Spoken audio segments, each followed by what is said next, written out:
गठबंधन है, ये प्यार का गठबंधन है, ये विश्वास का गठबंधन है और ये आपके आने वाले कल का गठबंधन है।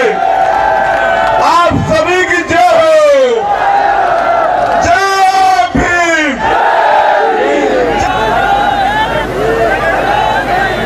इस विशाल चुनावी सभा में हमारे बीच उपस्थित हिंदुस्तान के दलित शोषित किसान कमेरे और जवान की मजबूत आवाज आजाद समाज पार्टी के प्रमुख छोटे भाई चंद्रशेखर जी आजाद, आपके सबके लोकप्रिय और पिछली बार MyToo के रजत पदक विजेता और 5 साल MyToo ही नहीं पूरे बाड़मेर जिले और राजस्थान में जहां भी आवश्यकता पड़ी मेरे साथ कंधे से कंधा मिला के लड़ाई लड़ने वाले आप सबकी उम्मीदों के उम्मीद की मेहमान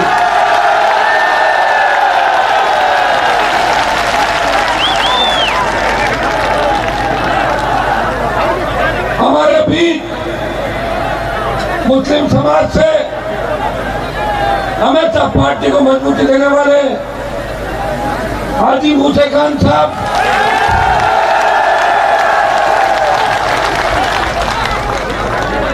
उपस्थित भीम आर्मी, भीम सेना, आजाद समाज पार्टी और राष्ट्रीय लोकतांत्रिक पार्टी का पूरा परिवार, सम्मानित मंच, मौजूद बुजुर्गों, नौजवान साथियों, बड़ी तादाद के अंदर उमेश जी को और मुझे और भाई चंद्रशेखर आजाद को आशीर्वाद देने पहुंचे। MyToo का सर्व समाज आज जैसे हेलीकॉप्टर लैंड कर रहा था, मैंने चंद्रशेखर जी को कहा कि आप नजर घुमा के देखें, बाएं और दाएं बहुत बड़ी तादाद के अंदर हजारों हजार किसान के बेटे हमें आशीर्वाद देने के लिए गाड़ियों के ऊपर थे और पेड़ों पे चढ़े हुए, देख लो आप पेड़ों पे ऐसा नजारा नजर आ रहा है। मोदी को तो अपनी सभा में भीड़ करने के लिए कई जगह पुलिस वालों को बिठाना पड़ता है, बैठ जाओ कुर्सी खाली नहीं है। और एक कांग्रेस की सभाओं में जबरदस्ती लाए हुए लोग होते हैं, लेकिन खुद की गाड़ियों से एक बार नहीं सैकड़ों बार जहां भी बुलाया, MyToo बाड़मेर का अंतिम छोर राजस्थान का जयपुर शाजापुर बॉर्डर, जहां भी मुझे आवश्यकता पड़ी हमेशा आपने मुझे ताकत दी। जो जल जला आज MyToo की धरती पर आया, उसे देख के लग रहा है कि जीत का अंतर बहुत बड़ा होगा, ये नजारा नजर आ रहा है। भाइयों, आपने देखा होगा पार्टियों के लोग पार्टियों के लिए लड़ते, ज्यादातर नेता राजनीति में व्यापार करने के लिए आते हैं, आपकी सेवा करने के लिए बहुत से कम लोग आते हैं। 70 साल के अंदर ये जो हरा रंग आप देख रहे हो, हरा झंडा और नीला झंडा, हरा झंडा किसानों का आशीर्वाद, जवानों के लंबे संघर्ष के बाद 70 साल की व्यवस्था बदल के हनुमान बेनीवाल ने राष्ट्रीय लोकतांत्रिक पार्टी का गठन किया 5 साल पहले।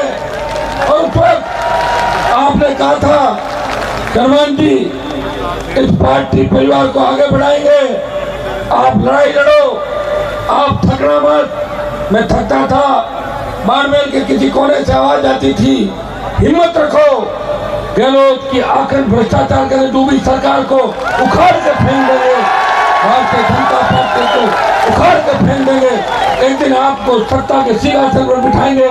और मैं कहता था मुझे मंत्री नहीं बनना, मैं संतरी बनकर आपकी सेवा करूंगा, और मैं संतरी बनकर आपकी सेवा करता हूं। ये लंबे संघर्षों के बाद ये झंडा मैंने आपको दिया है, ये झंडा और डंडा। कांग्रेस और बीजेपी वाले बदमाशी करे तो डंडा खाली दिखाना है, डंडा मारना नहीं है, डंडा दिखाना। और ये डंडा जैसे ही डंडा दिखेगा, जिस तरह लाल झंडी दिखाने से रेल रुक जाती है, RLPSP का झंडा दिखाने से मोदी और गहलोत की सरकार रुक जाती है। ये आप लोग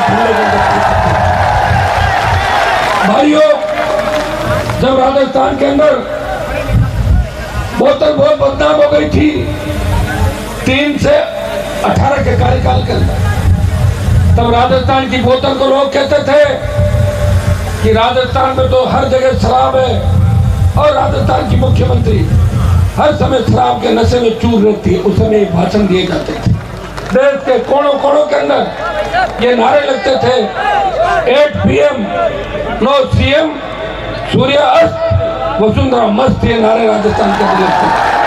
तब मुझे हुंकार के माध्यम से राजस्थान के जवान किसान को उनके हक और अधिकार का संघर्ष करने का ऐलान मैंने किया। और नागौर के अंदर जब 5 लाख लोग आए, तब लोगों ने कहा था कि नागौर तो हनुमान जी का जिला है, अगली रैली जब बाड़मेर में करेंगे तब पता लगेगा। जब बाड़मेर के अंदर 18 जनवरी के अंदर मैंने रैली करी थी, उस समय आपने नागौर की रैली का रिकॉर्ड तोड़ के पाकिस्तान को डरा दिया था। इतनी तादाद के अंदर 7 लाख की संख्या में आए थे। और उसके बाद मध्य प्रदेश मंदसौर में किसान कर्ज माफी का अंदर उनको हवा मिली, किसानों ने सीने पे गोलियां खाई, और एक कर्ज माफी की बात कांग्रेस बीजेपी की सरकारें करने लगी। भाइयों, 18 पार्टी बनाने के बाद जब चिन्ह का सिलेक्शन था, मुझे नया चिन्ह लेना था और नया चिन्ह आपको देना था। जब जयपुर में रैली चली थी 29 अक्टूबर को 1:30 बजे के करीब नया चिन्ह अलॉट हुआ, और मैंने बोतल को पसंद किया, क्योंकि मैं चाहता था जिस बोतल, दारू की बोतल की वजह से राजस्थान बदनाम हुआ, उस पानी की बोतल से राजस्थान को शुद्ध करना है, उसको साफ करना है। रहमान बेनीवाल बोतल का चिन्ह लेकर आपके बीच आया, 3 विधायक जिताए। बाजू में बहुत मजबूती थी, शिव में बड़ी मजबूती थी, टोटल में भी अच्छी मजबूती थी, सब जगह आपने मजबूती दिखाई, लेकिन कुछ जगहों में रह गए। वो कमी 23 में पूरी करनी है, करोगे कि नहीं करोगे? इस बार राजस्थान में किसी की आंधी नहीं चल रही है, बीजेपी की आंधी नहीं चल रही है, और कांग्रेस वेंटिलेटर पे है। अगर राजस्थान में आंधी चल रही है तो जवानों की आंधी चल रही है, धरती पुत्रों की आंधी चल रही है, जय भीम जय तेजाजी के जयकारों की आंधी चल रही राजस्थान के अंदर। भाइयों, अच्छी तरह ध्यान रखना, चुनाव परसों है, आज शाम के बाद भी थकना नहीं, रुकना नहीं, एक एक व्यक्ति से बात करनी है। सोशल मीडिया के मामले में तो वैसे ही बाड़मेर वाले नंबर 1 पे चल रहे राजस्थान, लेकिन और ज्यादा तरीके से कैसे वोट हमें मिले, इस बात का ध्यान रखना है। कैसे आप अपने लड़ाके को और मजबूती देते हैं। इस बार जिस तरह सीटों का गणित राजस्थान में बैठा है, उसे देख के लग रहा है कि बाड़मेर जिले के अंदर भी सारी सीटें टक्कर के अंदर है। भाई तू जीत रहे हैं, चौतन जीत रहे हैं, और शिव आज जीत जाएंगे रैली के बाद। सिवाना और पचपदरा में भी मजबूत स्थिति है, वो जीत की ओर सीटें हैं। भाइयों, मैं आह्वान करूंगा, चंद्रशेखर जी आजाद, प्रधानमंत्री मोदी जी चाय चाय चाय चाय करते थे, मैं चाय वाला, मैं चाय वाला। इन्होंने दिमाग से काम लेके उसकी केतली अपने पास ले ली। जब मोदी की केतली उनके पास नहीं है तो फिर चाय काई में बेचेगा, बताओ मुझे। केतली तो हमारे पास है, केतली हमारे पास है, बोतल हमारे पास है। बोतल स्वच्छ पारदर्शी प्रशासन आपको देगी, क्योंकि उमेश जी को भेजोगे और विधानसभा में खींवसर की जनता मुझे भी विधानसभा के अंदर भेज रही है। हम अगर दोनों रहेंगे, बाड़मेर के और विधायक होंगे, जोधपुर, नागौर, सीकर, झुंझुनू से लेकर हनुमानगढ़, गंगानगर, अजमेर, भीलवाड़ा, चित्तौड़, जयपुर, टोंक के अंदर, जिस तरह भरतपुर के अंदर, उदयपुर के अंदर सीटें आ रही है, उसे देख के लग रहा है कि राजस्थान की सत्ता का ताला आपकी चाबी से खुलेगा। सत्ता में आप लोग बैठोगे और मैं विश्वास दिलाता हूँ कि भाई को विकास के पथ पे आगे लेके आएंगे। जिस तरह तेल का अथाह भंडार बाड़मेर फिर में आए, ये ईश्वर की कृपा थी। यहाँ के नेताओं ने बहुत बड़ा धोखा दिया। फिर अंग्रेजों का राज, राजाओं का राज, अकाल का साया और नेताओं का धोखा, ईश्वर की मेहरबानी हुई। तेजाजी महाराज, दशनाथ जी महाराज, खेमा बाबा, राम साहब पीर की मेहरबानी हुई, चामुंडा माता की मेहरबानी हुई, ख्वाजा साहब की मेहरबानी हुई। उनके आशीर्वाद से बाड़मेर में अथक तेल के भंडार मिले, गैस मिली, कोयला मिला और बाड़मेर दुनिया के नक्शे के अंदर एक अलग स्थान बढ़ाता आगे बढ़ा। लेकिन दुर्भाग्य से यहाँ के नेताओं ने यहाँ के बच्चों को रोजगार नहीं लेने दिया। खुद ही रिफाइनरी में ठेके ले लिए, खुद ही कोयला की कंपनी में ठेका ले लिया, खुद ही गैस के वहाँ ठेका ले लिया और उनके साथ मिलकर भोली भाली जनता को लूटने का काम किया। मैं आपको विश्वास दिलाता हूँ, इस बार राजस्थान की विधानसभा में अगर हम मजबूती से सत्ता के नजदीक रहे, पहला कानून बनेगा कि स्थानीय इकाइयों में 80% रोजगार उन आसपास के बच्चों को मिले। ये कानून राजस्थान की विधानसभा और दिल्ली की लोकसभा के अंदर बनेगा। भाइयों याद करो, जब देश का किसान तकलीफ में था, सत्ता छोड़ के सड़क पे अगर कोई उत्तरी भारत का व्यक्ति आया, आपका बेटा आया, फरमान बेनीवाल था, इसने मोदी की परोसी हुई थाली को ठोकर मार के आपके 20-70 दिन सड़क पे बैठा। जब सेना को ठेके में दे दिया, उस वक्त भी लड़ाई कोई नहीं लड़ रहा था। 543 सांसदों में से अगर मोदी को चुनौती दी, कहा कि सेना हमारा सम्मान है, हमने लड़ाई लड़ी है और बॉर्डर हमारी वजह से सुरक्षित है। मोदी जी अग्निपथ को वापिस लो, अग्निवीर योजना बंद करो और पूर्व की भांति सेना भर्ती रैलियां कराओ, ताकि बाड़मेर, जोधपुर, नागौर, शेखावटी के बच्चे आर्मी के अंदर जा सके। और जोधपुर में जब 2 लाख जवानों की रैली करी, लोकसभा उल पार्टी मीटिंग में बार बार मुद्दा उठाया, परिणाम यह हुआ कि डरी मोदी सरकार ने 25% अग्निवीर के बाद अब 50% को रखेंगे और 50 वापिस भेजेंगे। लेकिन वोट की चोट से अगर आपने में ताकत दी तो हिम्मत नहीं मोदी जी की। मैंने देखा है कि मोदी कितना डरा हुआ है, बार बार राजस्थान के चक्कर इसे लगा रहे हैं कि RLPSP की आंधी चल रही है, उस आंधी को रोकने के लिए मोदी चक्कर लगा रहे हैं। भाइयों, लोकसभा के अंदर जब मैंने तेजाजी महाराज का जयकारा लगाया था तो मोदी, अमित शाह और राजनाथ सिंह जी बैठे थे। तीनों ने कहा जैसे जयकारा लगा के यूं पास से निकलना पड़ता है, यूं घूम के आता है। आप देखते हो वीडियो सारे, तो उसमें मोदी बोला खुद तेजाजी, मतलब तेजाजी कौन थे? और उन्होंने पूछा तेजाजी कौन थे? ये मेरे संघर्ष का ही परिणाम है कि मोदी को खरनाड़ में नाक रगड़वा दी में तेजाजी रगड़वा ही नहीं। अब पता लगे कौन थे तेजाजी।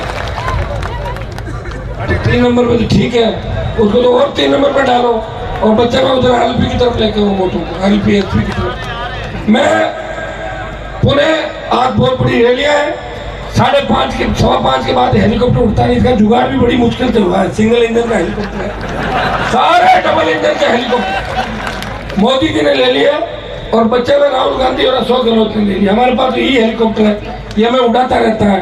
6, 7, 8 मीटिंग 5 मीटिंग करते हैं, प्रयास करते हैं और प्रयास करते करते यहाँ तक पहुंचे। लेकिन इतना तय है, अब राजस्थान की सत्ता का रिमोट कंट्रोल आपके हाथ में होगा। अब न पेपर लीक की घटनाएं होगी, न बजरी माफिया का आतंक होगा, न हमारी बहन बेटों के साथ दरिंदगी होगी, न दलितों पर अत्याचार होंगे। याद करो 25 साल के अंदर जिस तरह कांग्रेस भाजपा ने मिलकर इस राजस्थान को लूटा, आज थाने तहसील में जाओगे कोई मान और सम्मान नहीं, चाहे जहाँ इनकाउंटर हो रहे हैं इस बार मेल के अंदर, जिस तरह कमलेश प्रजापति का एनकाउंटर हुआ, पता आपको किसने करवाया? आप कई नेता हो। अगर आपने जिता दिया खुलवा देंगे फाइल वापस, चिंता मत करो। ओम प्रकाश जाट का एनकाउंटर हुआ, बीच पर दलाली करके उनके परिजनों को बेला फूसा के उठा दिया और जांच को दबाने का काम किया। दबी नहीं है जांच, मैं बैठा हूं ना, मैं बैठा हूं जब जांच कभी भी खुल सकती है। मेरी एक बुरी आदत है, मैं कोई चीज भूलता नहीं। तीसरी क्लास में कौन मेरा दोस्त था और तीसरी में मेरे मास्टर जी कौन थे वो अभी तक याद है मुझे। बंदा आप चिंता नहीं करें, बाकी सब काम होंगे। आपसे हाथ जोड़कर अपील करने आया हूं कि उमेश जी को भारी वोटों से जिताएं। अगर मैंने राजस्थान के अंदर सर्व समाज की लड़ाई लड़ी है, इतिहास उठाकर देख लें। दलितों पे बढ़ते अत्याचार का मामला अगर लोकसभा में किसी ने उठाया, मटकी छूने पे जिस तरह इंदर की हत्या हुई, अगर वह पहुंचा हर जगह हर समाज के लिए, घूंगराव के अंदर जब राजपूत समाज के परिवार